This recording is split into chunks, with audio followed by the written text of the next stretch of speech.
Hey moms, welcome back to the channel. If you've ever felt overwhelmed by complicated breast pumps, don't worry. In today's video, I'm going to show you how to use a manual breast pump step by step. It's one of the easiest and most budget-friendly options for pumping milk, especially when you're on the go. One of the biggest reasons I recommend a manual pump is convenience. There's no need for batteries, charging cables, or power outlets.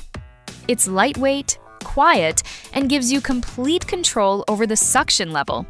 Whether you're traveling, at work, or simply need a quick pumping session at home, a manual pump can be incredibly helpful. Let's take a closer look at it. This pump has three main parts: the flange, the handle, and the collection bottle. Once everything is assembled correctly, you're ready to begin. Before pumping, find a comfortable place to sit. Relax your shoulders and take a few deep breaths.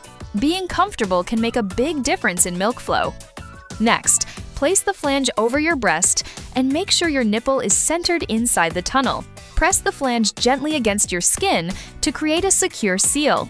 It should feel comfortable, not tight or painful. Now it's time to start pumping. Hold the bottle firmly with one hand and slowly squeeze the handle with the other.